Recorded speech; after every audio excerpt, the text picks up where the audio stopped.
shout it loud.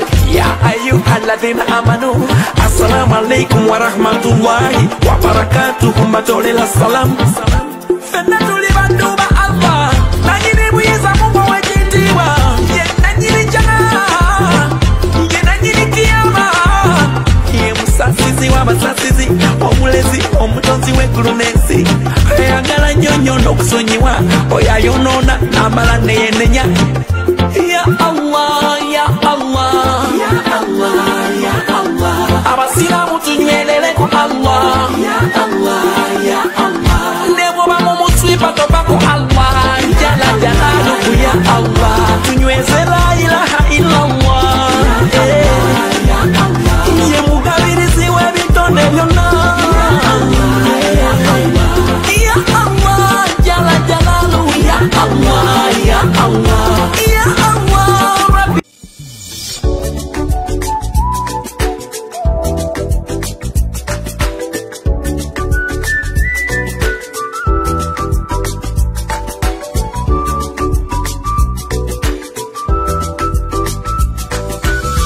BBS Tirifaine yaffe.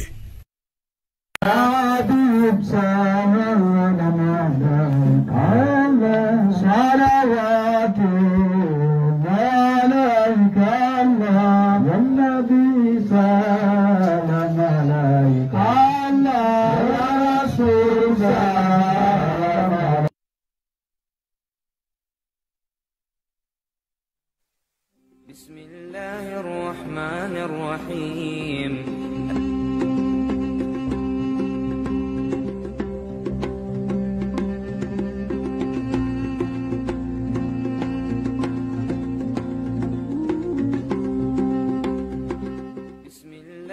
بسم الله الرحمن الرحيم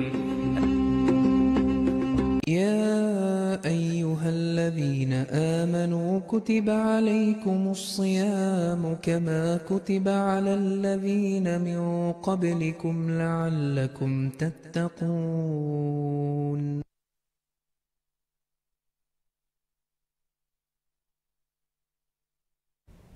أعوذ بالله من الشيطان الرجيم. بسم الله الرحمن الرحيم. أشهد أن لا إله إلا الله وحده لا شريك له وأشهد أن محمدا عبده ورسوله. Mwana wa BBS Tirifaina unaosinzidde tukwanze programu ya feno era nga kulamusa ponti assalamu alaikum rahmatullahi wa barakatuh. Okola kyatendo okuba nti wasalawo nti tunatambulanga wamu mu mwezi wa Ramadhani guno kyanga twatandika nga lumu Ramadhan.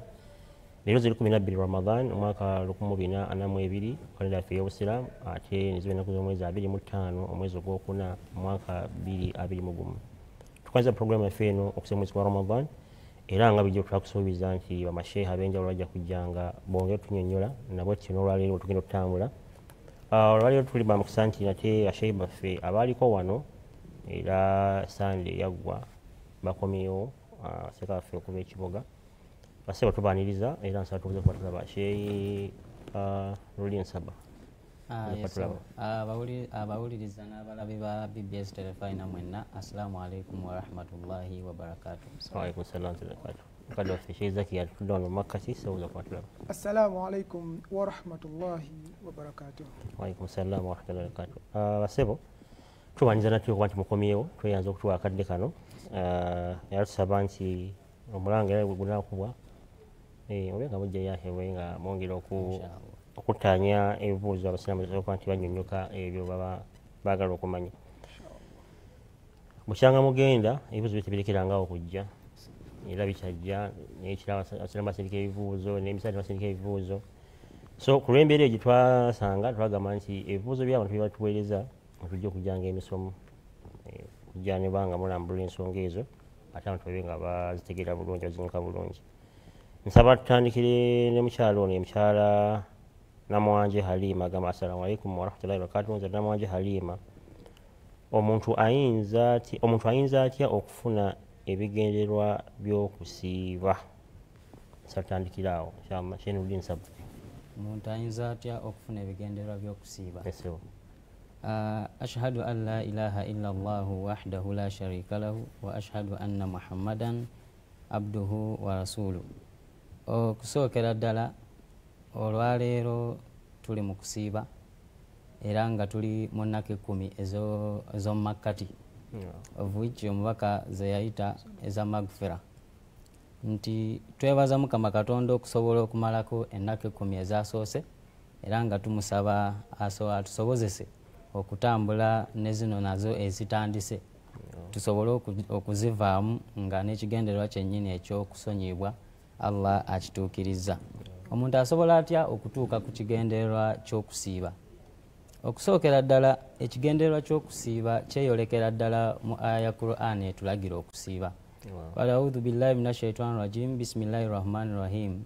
Allah nga atugamba nti ya ayyuhalladhina amanu kutiba alaykumus siyamu kama kutiba alal ladhina min qablikum la'allakum tattaqun. Nti tulalikiddwa okusiiba nga bwe kwalalikibwa abaatusooka ng'ekigendererwa kyennyini kyakufuna butuukirivu, kufuna kubeera bantu abatya Mukama Katonda.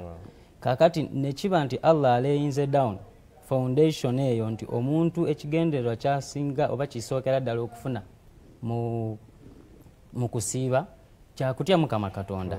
Kakati ekibuuzo ne kibeera nti okituukako otya?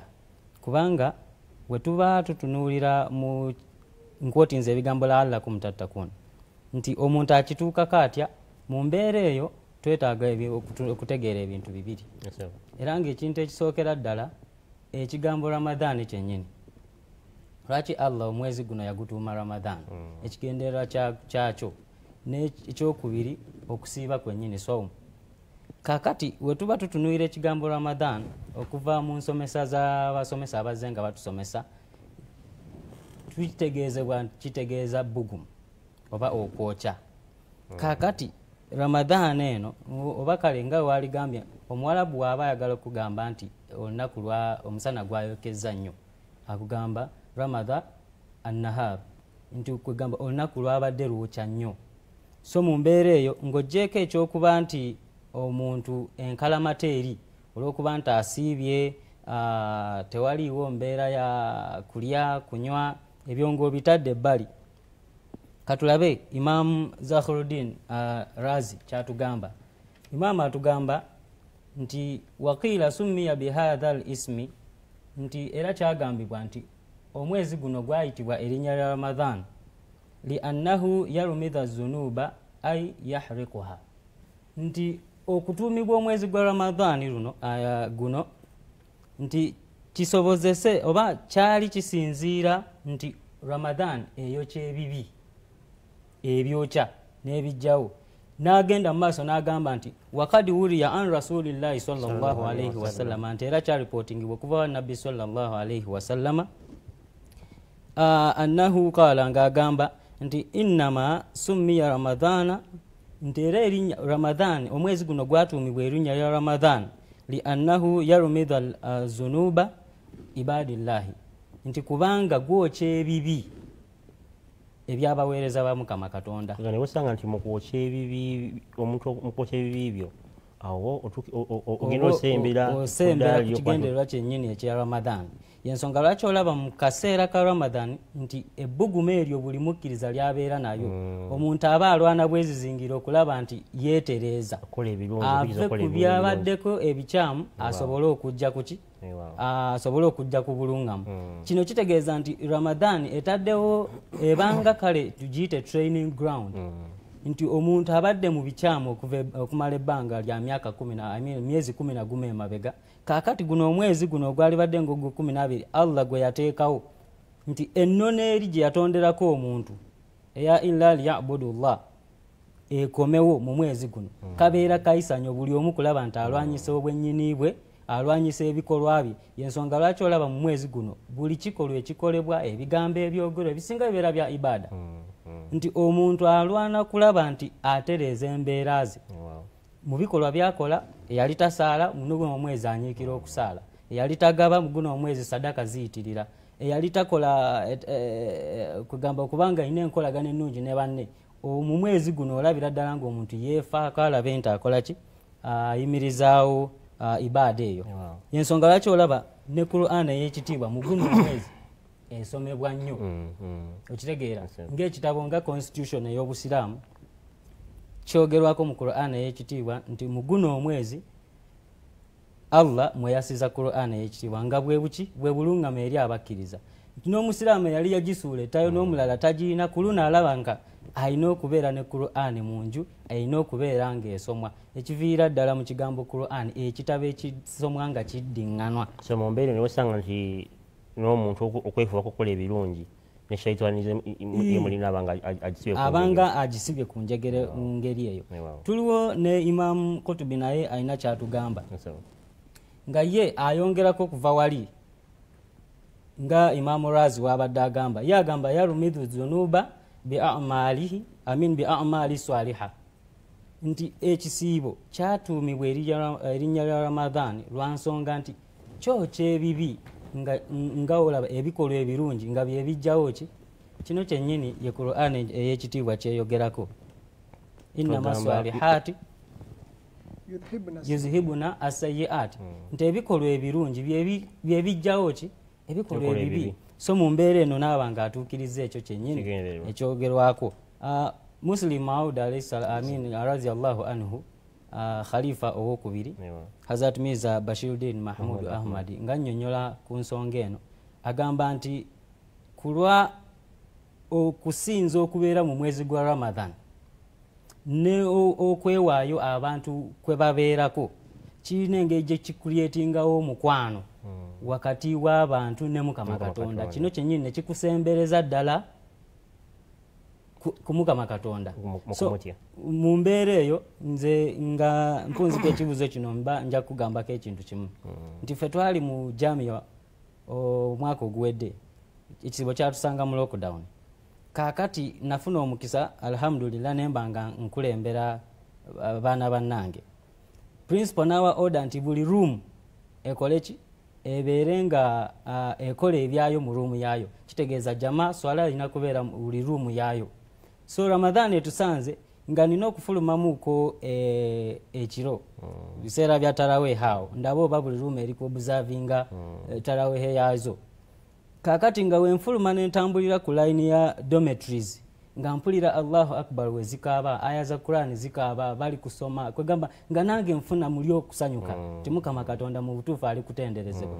Kaakati wekibanga nze ku kaseera ko just in one place Jamia yokka gwolooza Allah mu mwezi gwa Ramadan guno okwegamba essanyu lyabeera nabo ng'ensi yonna esiitaana kulaba nti eteekawo mbeera yakubeera nti babeera wamu ne Mukama Katonda, kusembera eri Mukama Katonda etali ensi emu etali ensi bbiri mu mwezi gwa Ramadan nga buli omu alwana kulaba nti asemberera Mukama Katonda mu bikolwa byakola ne mu bigambo byakozesa, azikaara ezitambula. Yensonga lwaki Allah atugambye mu Qur'an ey'ekitiibwa nti antasuumu khairul lakum, nti we musiiba kijja kubagasa kirungi nnyo gye muli. Nsuubira nti mukyala mwanje Halima naffe abalala oba oliawo b'obuuliza kubanga si nti naffe oliawo tubali tumanyi byonna byatunyonyodde, so nti ffena tufunyeemu. Nolwekityo nsaba nti tukwatire awo tweyongere kunyweza nakukola bikolwa birungi, oba oliawo tunaafuna ekigendererwa ky'okusiiba. Nsaba tugende ku kibuuzo kiddako. Seka assalamu alaikum warahmatullahi wabarakatu. Ono mama afusa okuva etololo, badde nina ekibuuzo kyange. Seka nina bazadde bange, omu musiraamu omu si musiraamu naye baafa. Nzikirizibwa bakola dduwa mu Ramadhaani muno? Seka assalamu alaikum warahmatullahi wabarakatu. Waalaikum salaam wa rahmatullahi wa barakatuh. Mama afusa etololo Sheikh Saba era njasigala nga kyali naawe. Kyakusigala nange. Duwa okusabira omuntu tukubirizibwa nnyo, si bazadde bo bokka na buli omu. In fact nabadde mpuliriza khutuba ya huzula ewedde ya Khalifa omwagalwa nga naye yabadde eyogera khutuba yaggwa luli feke yawedde ng'eyogera ku kusaba nti omuntu bw'abanga asabira banne nga tukuza okusabira abalala kitegeeza nti aba n'okulumirwa muli, sikwesabira gwe wekka. Era Allah muno mwatunuulira n'agamba oba oliawo naawe ng'olina okulumirwa abalala naawe ebyetaago byo nabyo abikwanukula mu ngeri eyo. Naye ekyokusabira abazadde kitegeekeka bulungi nti Allah ow'ekitiibwa atulagira mu Qur'an ey'ekitiibwa okubanga tulabirira abazadde baffe ne mu kubasabira kyekimu ng'agamba nti tubeera tubasabira nga tugamba rabbi irhamuhuma kama rabbayani sagira nti ai Allah sa okusaasira eri bazadde bange nga we bankuza okuva mu buto kino tekiriiko nti weebali oba tebaliiwo naye mu mbeera y'emu nabbi sallallahu alaihi wasallama aina kyatugamba agamba idha mata ibnu adama nti omuntu bwafa inqata'a anhu amalihi illa min thalatha nti ng'oggyeko ebintu bisatu ebisigadde byonna bifuumuuka naye ebintu bisatu byo bisigalawo ebintu ebisatu ebyo byebiriwa n'agamba nti sadakatul jariya nti sadaka eyo omuntu gyakola ng'esigalawo oba nkozesa ekigambo bulambe nga busigalawo kale ng'ekulukuta mu mbeera eyo nti gamba ekyokulabirako oli mulimi naye nga mu kulima kwo olimye ebibala byo ate ekiseera ne kituuka n'ova mu nsi naye ebibala bikyaliwo mu nnimiro zo miyembe kedo webityo kakati ebintu bino biba nga bigasa abantu abaliwo eyo obanga yakola investment n'oteekawo nodeeri nokola ebirala empeera zo buli webisigala nga bigasa abantu amakulu nti olusizoni bwetuuka ne babirya okitegeera gwe empeera yebeera egenda direct oba wa investing wateekamu si ekyo kyokka omuntu ayinza kuzimba muzigiti omuntu ayinza kuzimba malwaliro omuntu ayinza kuzimba ebintu ebyo webityo nti oba otaddewo egundi eyo esobola okukugoberera kyekiri mubaka kyayogerako nti egundi eyo ekolaki ekugoberera ate n'agamba nti au min ilmin nti mulimu ate mu byamagezi gamba olwaleero bannasayansi bakola ebintu ebyenjawulo ne bazuula ebintu ebyenjawulo ng'ate bitugasa ffe abalala abatasobola kugenda nnyo mu bwino oba kale omuntu awandiisa ekitabo naye nga kirimu ebyamagezi ebisobola okugasa ki abalala omuntu oyo singa aba atuukiddwako okufa naye nga kino ekyo yalekoolode kisigala kitambula ebintu ebyo byebisigala nga bimugasa teyakomaawo n'agamba nti au min waladin aswalih yadu lahu nti oba bw'abanga yazaalayo omwana oyo n'amutendeka bulungi omwana oyo ekiseera kituuka n'aba nga akola ki amusabirako wano wennyini si we wali ekibuuzo kya munnaffe mwana nga mulongoofu abeera amusabira naye okusaba kuno tetwerabira nti kuli ne mu swala buli lunaku wobanga osaala eswala 5 buli lunaku okusaba kuno mwekuli tekyetaagiza kale oba oli awo wasinzidde we wano ffe tubeeranga eyo mbaddeko eyo mu byalo ebimu nga baimaamu bakale basheekhe bannaffe nga waliwo engeri babanja nakubanja owa ezaalika nti okimanyi nti muzeeyire era aweza emyezi 2 mu ttaka kakati nteekateeka ki osangawo nenkola nti mu kiseera kino bamashehe osanga nti bakuliza nnyo abantu okuba nti bateekawo eddoweezo kati kwegamba n'ateekawo nti bateekewo ebimu emmere abantu balye leeta embuzi 2 oleeta enkoko webiti otegekayo negundi ya imaamu omutema gwe okitegeera so oba oli awo context mwakibuuliza nosanga n'abantu nti balemererwa okuba nti mu idi zaffe zino ez'okusalira kusala ebisolo balemererwa okuba nti basabira okusala ebisolo naye n'ama nti edduwa wali mu kisiibo kijja kujja n'akuza embuzi ye bulungi n'enjira bulungi ng'aginza dduwa so mu mbeera eno ne baba nga bataddewo embeera nti abantu balina kukola pate abantu bajje abantu balye ezo dduwa tulaba nga si nnambulukufu lwansonga dduwa ezimu ze bakozesa nze mbaddeyo okuba abantu abamu ng'asaba dduwa nga dduwa ate ekwata ku ye kati gwe n'avaawo olw'okuba owedde oddamu amiina shehe gw'oyise abe ng'akusabira asaba dduwa ye ate instead yesabira rabbi najjini minalqawmi zaalimiina gwe ng'oddamu amiina naye ng'omusajja ali kwesabirayo kennyini kati amiina eno gwe n'ovaawo ng'ogamba basabidde bazadde bange so ekikulu kya byonna kiri nti gwe tuba tusaala tusiiba tusabira bazadde baffe mu swala eyo dduwa izoke neringa wenkugambye aya Qur'ani rabbi irhamuhuma kama rabbayani sagira mu gundi mu swala zaffe tubeera tusaba rabbi gafirli wali walidayya nti ayi Allah nsonyiwa ebibi byange ebyo ebyansobako wali walidayya ne baki ne bazadde bange webali oba tebaliiwo ekikulu eyo yeduwa ebakwatako Allah abasaasire ebyo byabasobako mu mbeera yonna walil mu'minina n'abakkiriza bonna awamu abakkiriza nabo tebalaze wawe wagwa si bafu oba balamu byonna kakati eyo duwa emala okwongereza ku kibuuzo Sheikh kyaddamu Imam Ibn Taymiyyah yali ayogera ku nsonga Sheikh gyaleese eyagikootinga ye nga yali akola tafsir sharah ya Sahih Bukhari ayitibwa Abu Ishaq agamba nti laqad qala Shaykh al-Islam Ibn Taymiyyah rahimahullah nti Sheikh Ibn Tayyib yayogera ebigambo bino wa man qala min agamba nti bamashaka abasinga obungi bagamba yantafi'u anna almayitu yantafi'u bisama'i alquran nti omufu aganyulwa mu kusomebwa kwa Qur'ani okwo abantu bazze bakunganzibwa basomeddwa wayujaru ala dhalika nti era bagamba mbwera aweebwa empeera ku lwekyo na Imaamu agamba faqad ghalata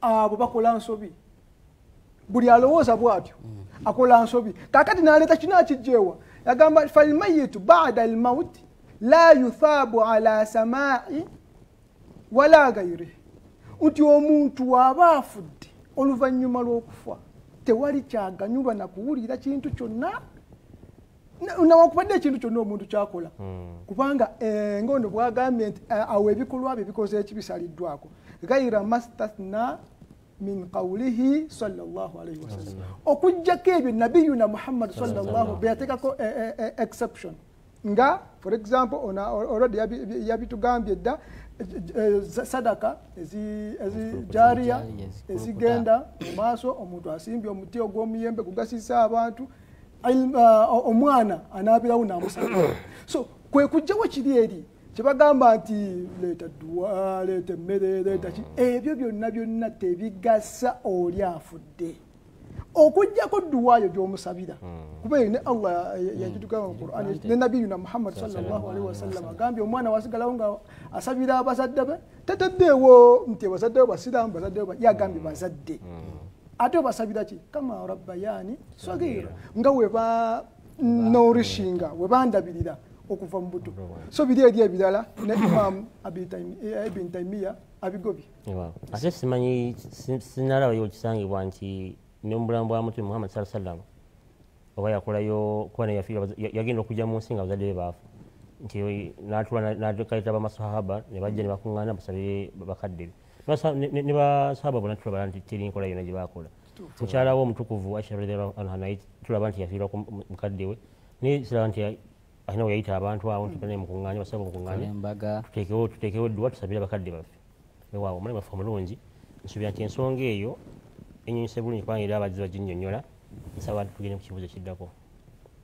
Assalamu alaikum warahmatullahi wabarakatuh.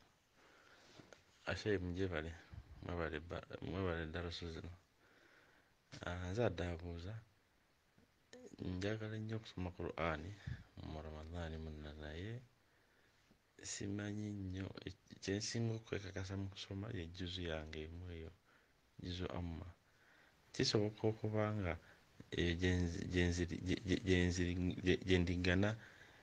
gyenziramu ebbanga lyonna nga nsomere juzu amma nenjiddamu leero nenjiddamu emirundi gyonna nga nkoppanga bali abatusookawo abalongoofu alayhi salaam bagundi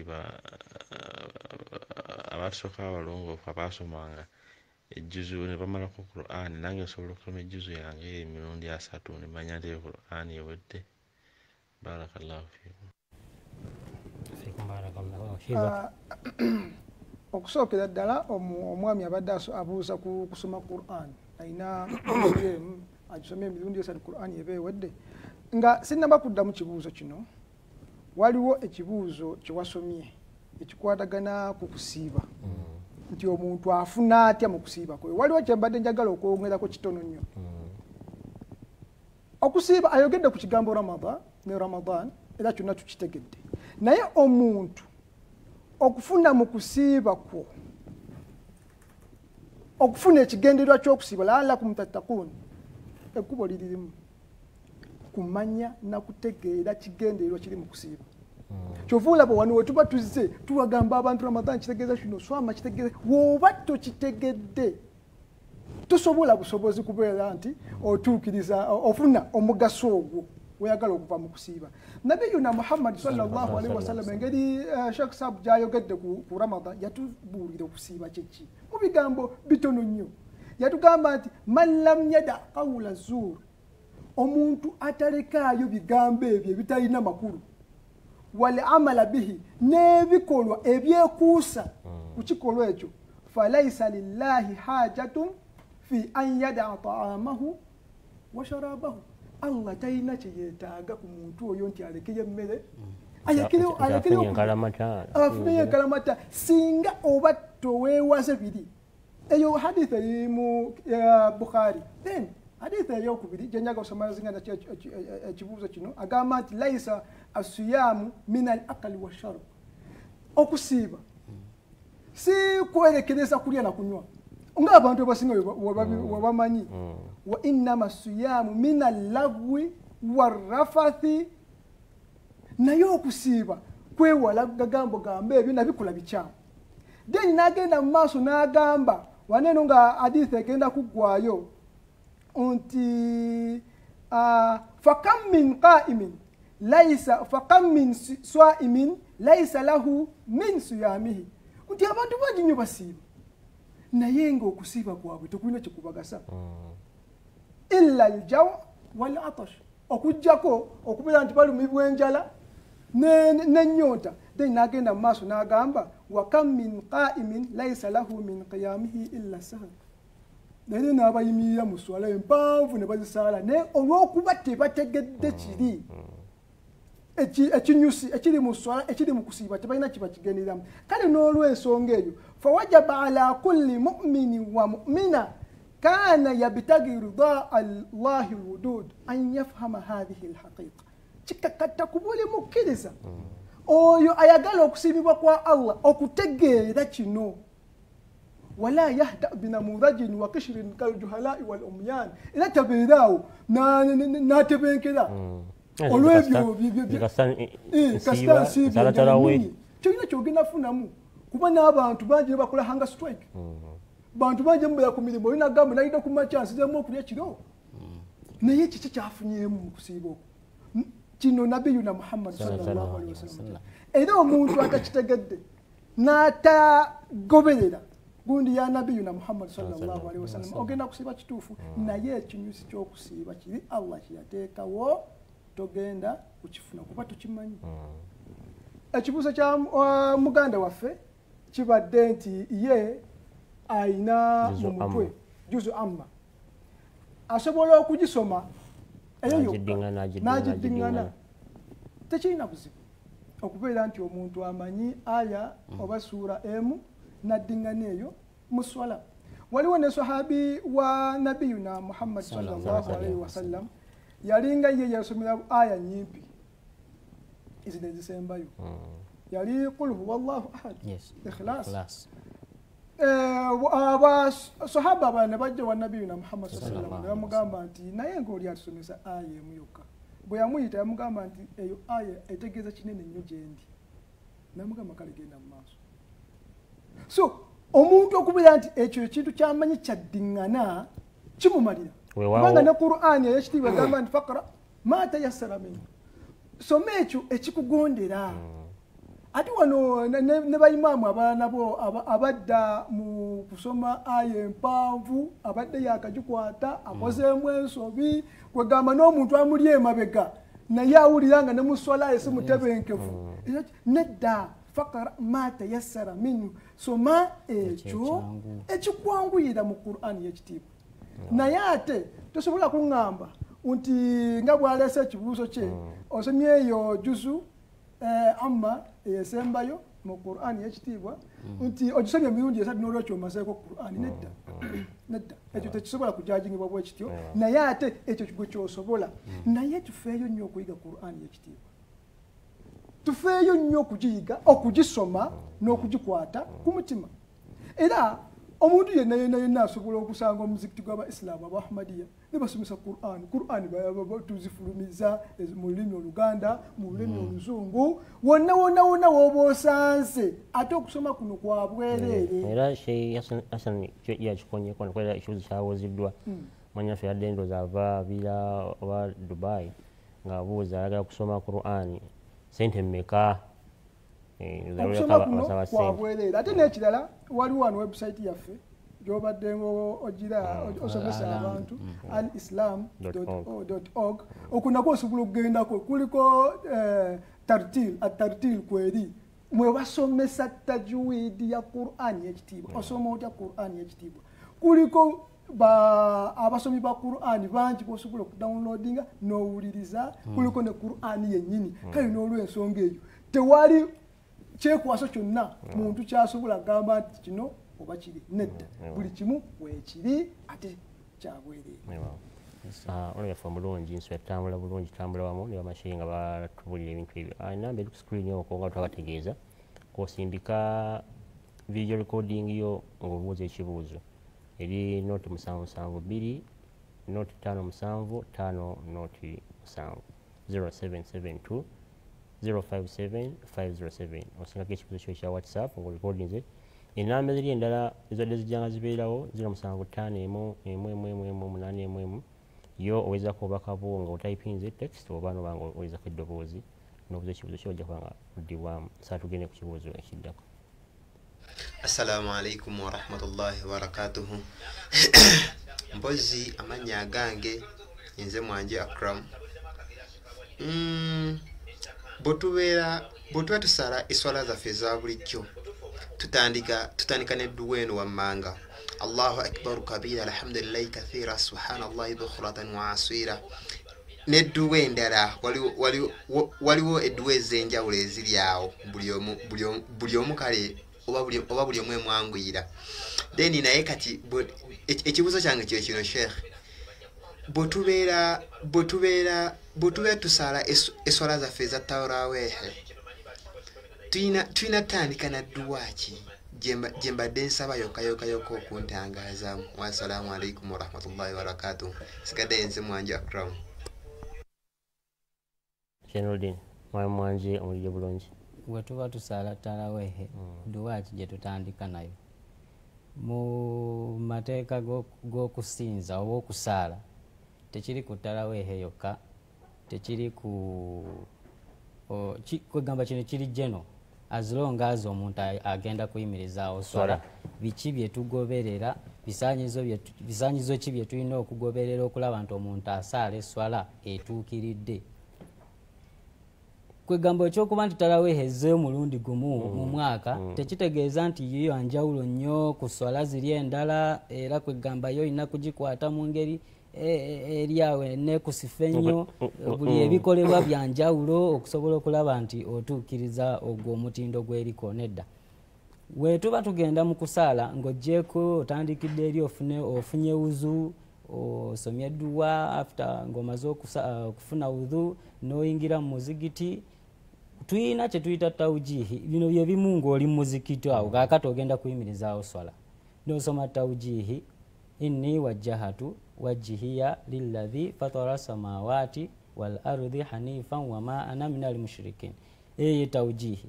Then omuntu oba ogenda okuyimirizaawo eswala okubye ogenze mu qiyamu okubye Allahu akbar takbiru tahrim duwe eddako ebeera thana of which subhanaka Allahumma wa bihamdika wa tabaraka ismuka wa ta'ala jadduka wa la ilaha gairuka. Egino gye mitendera gy'otambuliramu.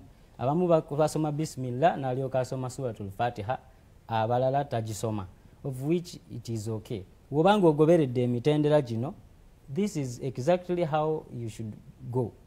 tekiriiko nti tarawe yokka erina byolina okusomeramu ate ebyenjawulo ate wotuuka ku swala zino eza bulijjo nawo osomerewo ebintu ebyenjawulo eno yengeri gyolina okukola okutambuliramu tarawi eno just kugondezamu bantu tahajudi abo abanafu so omuntu bulijjo abadde asala tahajudi amanyi engeri gye bagisalamu so just kugondezamu abatasobola kusala tahajudi ate kijukire nti this is not a substitute nti wakugosadde tarawi tahajudi n'ekirala duwa sheekh ne bwana akisoma wano tojja giyigira naye ekintu ekyangu ennyo ebitabo bya swala abaisiraamu abahmadiya bakubisa akatabo ka swala kali mu lulimi Oluganda osobola okusoma Oluwarabu oba tosobola kusoma Oluwarabu waliwo ekiyita transliteration nti mu nnukuta ez'Oluganda Luwarabu Luganda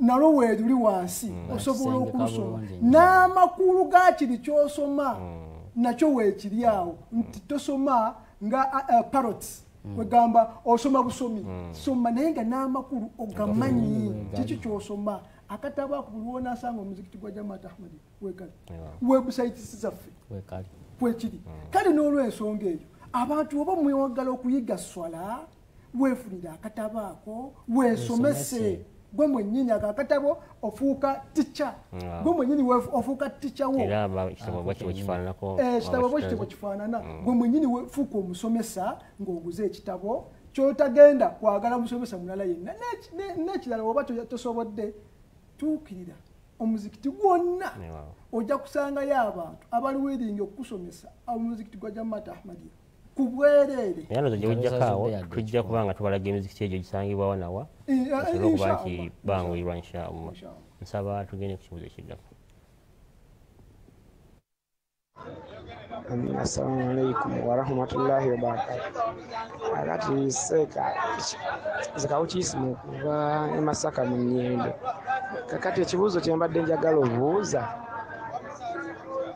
singa mbeera nga maze ofuna wuvu omusulo ne gunkwata nga mbadde maze ogifuna omusulo ne gunkwata ne ŋŋenda emmanju n'akadomola nefuka n'akadomola bulungi nnyo nziramu ne nfuna wuzu oba ŋŋenda bugenzi mu swala. Era nekino kyekiri kye tubagambye okumuddamu straight answer isma tujja mugamba nti ebintu ebikutula swala n'okweyamba mwekuli mu ngeri yonna okweyamba kuba mu ngeri yonna ebyo bikutula wuzu era oba olina okuddayo wadde ng'okoze istinja ofune wuzu mu butuufu naye bino byonna okubitegeera n'okubinnyonnyoka obulungi lwaki kino kiri bwe kiti kiki ekikutula swala kimu bibiri bisatu byonna obitegeere akatabo kenkugambye kekokka akagenda okulambulira ensonga buli kimu ogenda kisangamu kino nekiri ogenda bisanga mu katabo ako ngayise katabo kuba katono nnyo naye kakate kalimu buli kimu kalimu matiriyo yenna ye lwaki etteekire liri bwe lityo lwaki teriri bwe liti kale wuziyo ebeera ekutuse era aba alina okugiddamu alyoka agenda mu swala naye okumanya ebirala ebitawuzu waliwo n'ebirala mwanattu abantu bebatamanyi naye nga ate wuzu zaabwe zifa for example okubeera nti omusaayi guzzemu ofulumye omusaayi mungi ebyo byonna biri mu katabo ako kale n'olw'ensonga eyo akatabo omuntu asobole okuba nga annyonnyoka nsonga buli kimu kyekuusa ku swala. Mu kaseera kano njagala tugende kwate mu masimu tufune ebibuuzo ebiri sayidi eyo.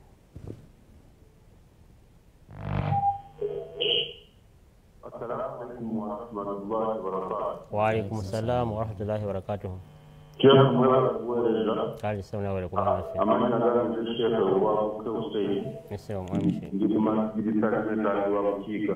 Ekibuuzo ekyakigamba tulaba mutalefe katibama Rasulullah sallallahu alaihi wasallam kitati Ramadana.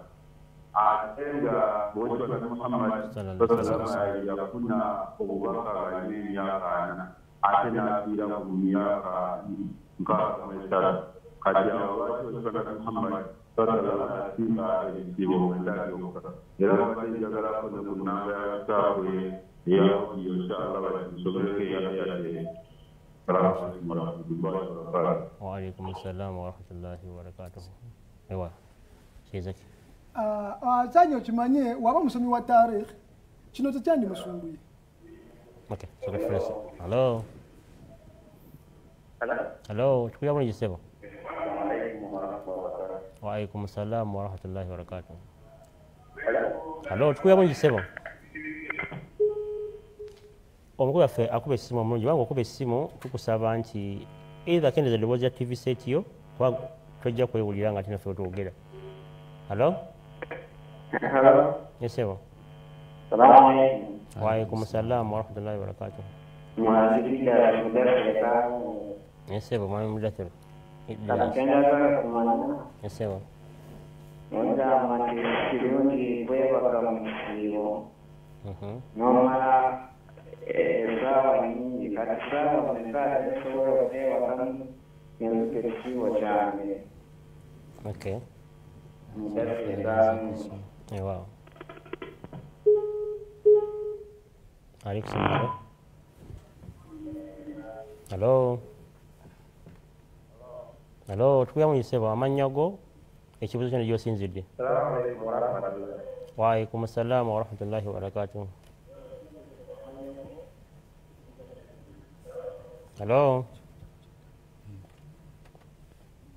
Tukufiiriddwa abakuba amasimu tubasaba nti wange okuba essimu va TV yoweeri kuba tujja kusobola kukuba ssimu oyagala weewuli ebyobuuza ati naffe eno nga twogera naawe ojja kuba nga otataganya empuliziganya either kendeza eddoboozi wasituka mu kifo wooli obe nga osemerako emabega oliko okuba essimu yobutereevu tube nga tufuna bulungi wewaawo Shezaki mbadde ngamba omusajja omusomi wa tarehe nti ebintu bino tuba tubisoma tubyegendereze si kusoma busomi tarikhi netugenda kuba omuntu amanyi tarikhi ekyo ekibuuzo ate kiba kinafu nnyo kuba tukimanyi bulungi nti kituufu kyayogera nabi Muhammad yafuna okubikkulwa nga alina emyaka 4 naye yatandikirawo okusiiba aya yakkirawo kitwandiyebuuzizza kuba alina okutandika okusiiba omwezi ogwa Ramadan gwe tumubalako nga ayese naye yamala emyaka 12 oba 13 ngaali mu Mekka eyo aya nga tekkanga n'avaawo n'agenda e Medina n'amala emyaka emirala nga aya tennaba kukka kati ate lwaki tutandikira eri emabega okubala ebisibo byasiiba aya teriiwo emugalagira kusiiba niwaaba yasiibanga tewali kubanga yali nkola ye yali nga tennaba kufuuka nabbi na Muhammad sallallahu alaihi wasallam nga tennaba kufuuka nabbi yali nga asiiba mu gaari Hira bwe yali abeerayo naye okubala Ramadan tubalanga ayese nakisa mu nkola aya eyo kyemugambye okukola awo etandikira okubala ebisibo bya nabbi na Muhammad mu mbala eyo addeyo abibale ajja kulabanga namba gyatuwadde era wenyini shesabu tulaba nti before time eyo nga IMS tenaka olaba nti yasiibanga oba yalagira ne basahaba okubanga nabo basiiba ebisibe bali be basiibanga gamba nga ekisibo kya Shura okiraba so oluvannyuma senguse okuva Mecca ze Madina waisewo ebbanga ayeno olwaka then n'ateeka stop ku kiri basobole okusiiba kino naye n'agamba nti asobodde era akyasobola okukola ki okubanga asiiba ekisibo kya Shura. Yasabye enamba ya WhatsApp ya audio eri 075 emirundi 4 8 0751 111 811 075 8 waaw mudathiri kamwenge nti ye bamugamba nti okwebaka mu kisiibo kibi tolina kwebaka nnyo yebaka essaawa mmeka tateekeddwa kwebaka nnyo mukulu mwami Mudathiru olina kyosaanye okutegeera okuviira ddala ku ntandikwa nga we tutandise tubadde tulaga ebigendererwa by'okusiiba omwezi gwa Ramadan nti kino kiba kiseera muntu kweddaabulula kiba kiseera muntu kulaba nti buli kyakola kikola kya ibaada kiba kiseera muntu kulaba nti akola nnyo azikaari tasbihi nga asiiba azoogera takbirat singa tezimuva ku lulimi kwegamba okubanga atendereza Mukama Katonda mu ngeri eyo oba otuukiriza ekigendererwa ky'okusiiba. Kati mu kwebaka kuno simanyi gwe weebakira saameka, waliwo abantu kale kambeere jeno, waliwo abantu nga ye olw'okuba amanyi ekisiibo kikuba ye waali addaako talina byakukola nga ye agenda mu buliri ng'amaze okusaala, azuukukangayo kukola ki? Kugenda kusaala, bw'amala okusaala zuhula ate n'addayo n'avuga asobole okwanguyirwa ekisiiba nti munaye kijjamu kubanga ali mutulo so mu mbeera eyo naaba nga bw'atyo bwakikola. Naye nga okwebaka ekyo kitta wuzu si kisiibo. In fact mu hadisi Nabbi sallallahu alaihi wasallam tulaba mu hadisi ezimu ng'agamba basahaba be nti bafunengamu obudde ne bebakamuuko emisana, okitegeera. So okwebakamuko okwo tekiganye kirina engeri gye kikurefreshinga omubiri nti nga osibye okuva ku makya okutuuka mu ssaawa 7 abantu abamu abalina byakola atende waliro amaanyi gaba gamuwedde, sinakindi atera okubeeramu n'ennyonta mutambuliramu awulira enkalamata. So mu mbeera eyo omuntu asobola okuwummulamu n'awujjalamuko dakiika 3 abalala ssaawa emu izoke. Naye sigamba nti nvuge kuva ku gundi njituuke ku asiri, nve ku asiri ate nziremu banjukuse buzuukusa okola ki okulya iftar. Sheikh kyayogeddeko kituuzaayo ku kigendererwa ky'okusiiba, okifunamu otya? Onaafunamu otya mu kusiiba nga weebase? Ng'oli mu kwebaka esaawa ezisinga ozibalidde mu kwebaka kumpi n'eswala ozigase kuba ojja kwebaka oyitireyo. Era kyagamba ekituufu nti ekisiibo ugakasita ovaako bwoti mu ngeri y'okwebaka n'oviirako ddala oyuwuuziyo ebeekutusa naye kya kisiibo tekikutuka. Naye olw'okutuukiriza ekigendererwa kiri ekya Ramadan nti kuba kutendera, this is a training ground. Bw'obanga Ramadan is a training ground, omuntu gy'ayigiramu engeri y'okwerekereza ebibi, omuntu gy'ayigiramu engeri y'okutendereza Allah. Kaakati gwe ogenda kujjamu tulo kyogenda okujja kuba kyotraininze mu kisaawe kyogenda okukola. Omusambi bw'omupiira bw'atraininganga goalkeeper mu kisaawe era agenda kutuuka okumuwa match abeera goalkeeper. Gwe bw'obeera ball boy togenda ate kutuuka muri bafuule striker. Kaakati gweobanga mu mwezi guno ogwa training okuguse mu kwebaka era ojja kwebaka mpaka. Ate kino Ramadan kyetutegeeza yimirira mu tarawe situka ekiro oyimirire mu tahajjud kuba byebyo tolina okukola.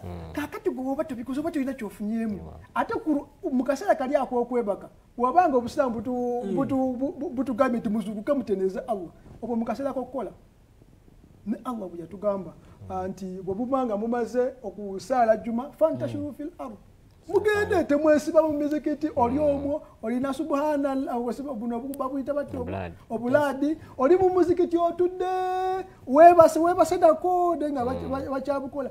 Allah yatugamba laziness eyo tajagala.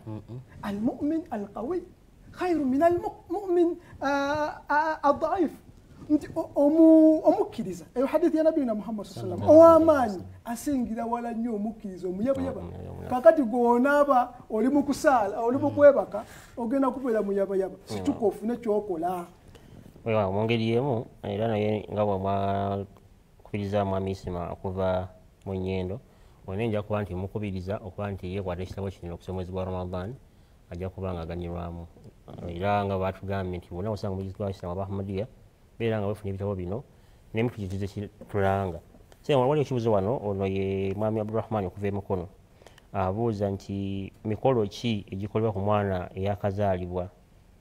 Olyako nti omwana osobola okumwaziinira naye abuuza nti waliwo emikolo emirala gyonna egiyinza okuba gimukolebwako okuba nti ayingira obusiraamu oba kasita azaalibwa nga abazadde basiraamu naye kitabeera musiraamu. Tusaanye tukitegeere nti abaana bano naama neema okuva eri Mukama Katonda. Ate era akyogerako mu Qur'ani y'ekitiibwa. Ate Qur'ani wano kyeyogerako naffe bennyini kyetukola. Bw'ogamba oli nti kulika agamba nti webale kusaba. Kiba kitegeeza nti ekintu ekyo kyakoze tekiri mu mikono gye wabula kiri mu mikono gya Mungu. Mu sura Araf aya ya 19 paka 19 Allah ayogera ku mbeera eyo nti omuntu afunye olubuto era ne basaba ayi mukama katonda wange tuwe swaliha tuwe zadde ddungi naye ate we bamala okuzaala tebabifaako kaakati kino ekibuzo kiri very important wano omuntu okukitegeera nti gino egundi abaana Allah baatuwa is a gift from him kiraba okuva gyali n'olw'ensonga eyo kitukakatako okubeera nti tuba nawulushinga bulungi nabiyuna Muhammad sallallahu alaihi wasallam agamba nti kullu mauludin yulad ala alfitra fa abawahu yuhawidanihi wa yunasaranihi nti buli muntu au yumajisanihi nti buli muntu azalibwa ku fitira yeriwo eyo nature naye nature kiwano Allah gyayogerako mu Qur'an yekitiibwa Allah mu surat al-Baqara Allah waba ayogera ku din hanifa din y'obusiraamu gamba nti fitratallahi allati fatara an-nasa alayha nti edini gyembaleetedde ye nature omuntu gye yatondebwako era gy'alina okutambulirako so hadithi ziri eri endala wekyazijja nti kullu mawlidin yulad ala al-islam era ezo hadithi nazo weeziri kaakati embeera y'abazadde eno nebeera nti emukyusizza nemufuula kikyali tewewuunya baana kuvaayo nti eggwanga kati liri mukubonabona n'abaana abavaayo tebalina mirimu tebalinaki ekyo kiva waka omuzungu agamba mu charity starts from home so tekitegesa charity yokka buli kimu waka kiba n'akantu ekivuddeko ewaka kaakati nabiyuna Muhammad sallallahu alaihi wasallam kwe kututegeeza nti omwana waaba azaaliddwa first of all ekino kyasaanidde okuwulira ye adhan na iqama awulira ebigambo bya Mungu kwegamba awo otandise ebigambo bya Mungu ebirina okusooka mu kutu kw'omwana kubanga wama khalaqtu ljinna wal insa illa liyabudun kutendereza kukka kyekyatutonza mu nsi ya Mukama Katonda eno kale n'olw'ensonga eyo ogwo omukolo ogutandika sina mukolo nti guli awo omanye emikolo ate gyatekinga gundi ndala eyo step omuntu gyasaanidde okuteekako then endala oluvannyuma lwa wiiki oba oluvannyuma lwakaseera that is akika omuntu gyalina ate ekyo lyetteeka ery'omu Islaamu nti omwana omulenzi embuzi 2 omwana omuwala embuzi eyo akika gyoba osalidde tewali kirala kisukka ku ekyo ku bikolo ekisigadde kibeera kikyo kubeera nti olabira bulungi omwana oyo omusomese osobole okufuna kiri nabiyuna Muhammad sallallahu alaihi wasallam kyetwogeddeko mu hadithi eri nti omuntu waafa ebintu ebyo ebisigala biri byonna bibeera bikutuse bonamulaga jjalira bonamulaga gyekyekitogenda kufunamu Imam Ibn Taymiyyah naye bwatugambye nti musoma Qur'ani simanyi mbwe omuntu afudde kuti musomere Qur'ani ebyo nabira tebimugasa naye ekinamugasa ebimu ku byo ye waladun salihun yad'u lahu omwana oyo omulongoofu agenda okumusabira omwana w'omuteeseteese mu ngeri eyo oyina agenda okusabirako ng'ofudde kale tewali bikolo mulala okugjako ku adhan ne ikama then ne akika salisembiyo mwami Abdulrakib mugenda okufembalala abuuza nti singa mba nkimanyi bulungi nti imaamu wange talina wudhu nzikirizibwa okuyimirira wega naye nansaaza nensala naye jama Shenuddin sembeyo akitegeddeko nti imaamu talina wudhu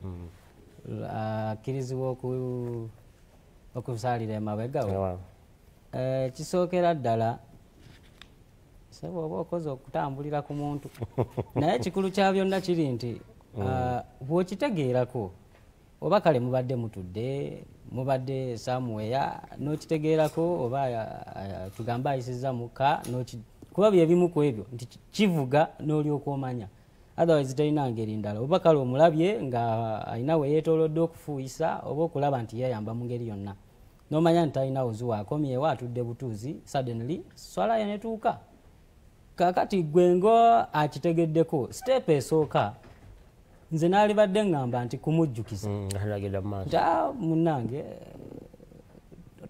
oteekeddwa okukola ki okufuna wuzu wanaaba nga akitegedde ajja kikola alyoke mugende mu swala nga imaamu otherwise wanaaba nga ainsistinze then gwe akitegeddeko tekikwetaagisa kukola ki kumugoberera kubanga eswala ejja kubanga gundi tubirabyeko abantu abamu baba ne demands zaabwe ku nkomerero n'abagamba olw'okuba muganye kati nange eswala gye mbasaaziza mbadde sirina wuzu oba kale yabagamba musondere sente z'ekkanzu temwasobodde zifuna agamba kale kasira nange eswala tetuuse nti kiki tanti sibadde na wuzu.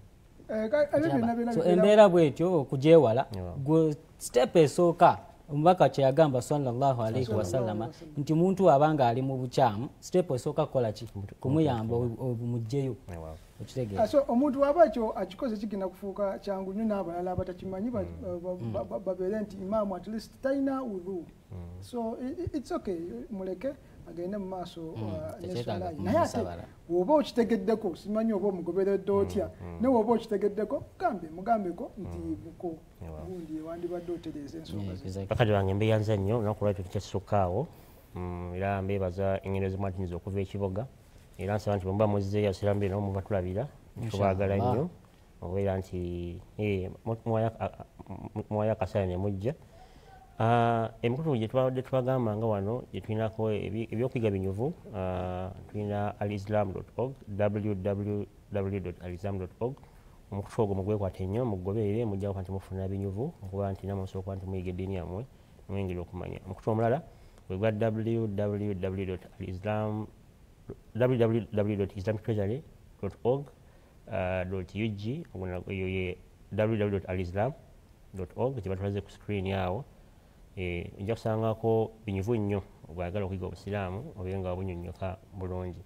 Omukutu omulala gwe tugamba gwe gwa www.islamtreasury.org.ug kw'osanga ebitabo ebyenjawulo ebivundulwa mu lulimi Oluganda olunakwanguyira kulega ekitabo nga bwe tulaba eddaame alwasiya kitaabu swala ekisuubizo kya bayat n'ebirala bingi amakulu g'enyigiza y'obusiraamu.